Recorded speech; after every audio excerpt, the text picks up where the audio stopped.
It's all over the news. Florida beaches are receiving a rather unwanted guest. Large floating blobs of a large leafy brown seaweed. Can this infestation pollute the Outer Banks beaches of North Carolina as well? To find out, stay tuned. My name is Dennis Richkovsky, and I am the Baker Broker of Emerald Isle. Currently, bucket loads of this buoyant seaweed are washing up on beaches along the Atlantic coast of Florida, and the seaweed is arriving earlier than usual, raising concerns for what the coming months will bring. The leafy brown or Sargassum seaweed naturally grows in the Sargasso Sea between West Africa and the Caribbean in the North Atlantic Ocean. The seaweed tends to bob around in island-like masses that can stretch for miles. Historically, most of it never reaches Florida's sandy beaches.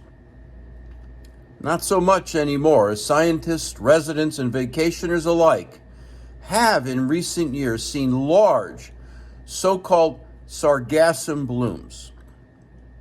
More and more, reports of masses of tangled brown seaweed making landfall on Florida's shore are making the local and national news. And once the seaweed begins washing up on beaches and starts rotting, it can and does pose a significant threat to coastal environments, beach communities, and beach lovers alike. 2018 was a record year, but several near-record years have followed, suggesting that record seaweed blooms may become the new normal in Florida, and residents and vacationers are going to have to adapt. Scientists estimate the total mass of sargassum in the Atlantic every month, using data collected by NASA satellites such as Terra and Aqua, as well as the National Oceanic and Atmospheric Administration satellites. The yearly cycle typically peaks in June. Last year, the seaweed broke the record for the highest amount ever recorded in the Atlantic, with some 22 million metric tons of the stuff found across the ocean. In February 2023, the Atlantic Sargassum Belt already contained about 6 million metric tons of seaweed, and March's mass will be significantly higher. These numbers are rather large even by 2018's standards. Unfortunately, sargassum amounts can't be forecast much more than 2 or 3 months out, so this year's seasonal peak in the summer is still too distant to predict. Researchers, however, expect this year might turn out to be heavy in seaweed, inasmuch as the Atlantic has been reliably producing much more sargassum in recent years than it has historically. These high sargassum levels are likely and partly tied to nutrient-rich water running off lands into rivers and out into the oceans, where it can fertilize the seaweed. But understanding and addressing the problem remains knotty, and more research is needed to better understand all of these nutrient and climate drivers. The seaweed, as it floats in the ocean, is not so much a menace as it is a moving ecosystem, providing a crucial habitat for fish, sea turtles, and marine birds, as well as a nursery for commercially important fish like mahi-mahi, jacks, and amberjacks. But when the sargassum lands on the beaches, the seaweed becomes both a nuisance and a health risk. Some of the bigger patches can inundate beaches, causing pileups 6 feet high or more. Once on the beaches, the algae rots and releases chemicals such as hydrogen sulfide gas, which smells like rotten eggs. And when inhaled, this gas can also cause headaches and irritate a person's eyes, nose, and throat.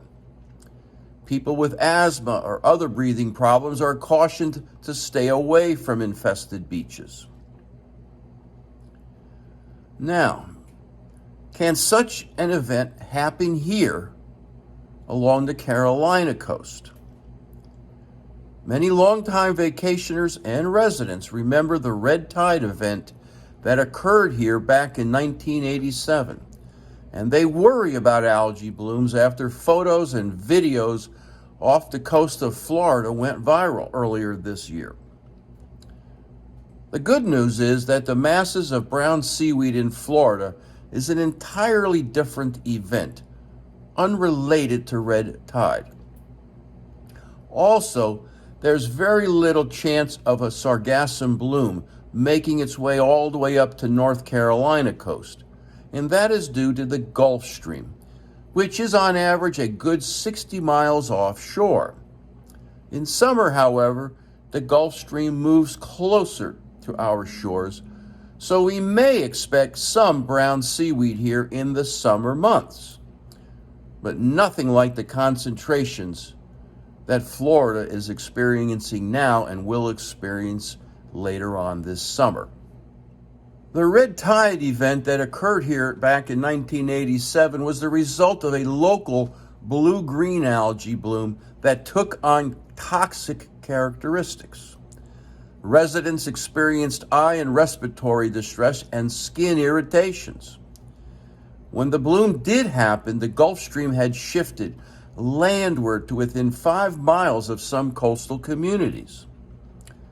The bloom was linked to massive amounts of nitrogen and phosphorus runoff into our rivers and streams and ultimately our ocean. Thankfully, water quality standards and stream buffers are in place now to better prevent over-nitrification of our waters and thus reduce the likelihood of another occurrence of this type. That's a good thing, because when the red tide algae died, the bacteria that fed on it consumed massive amount of oxygen, and the resulting decrease of oxygen in the ocean led to fish and oyster kills, the likes of which we are still recovering from today. To learn more about real estate on bogue banks and events that can impact real estate prices here along the Crystal Coast, click on the link in the comments below to subscribe to my newsletter, or sign up for my blog on my website, www.eihomesforsale.com, and subscribe to Emerald Isle Vacation Home Specialist on YouTube below. Thanks for watching.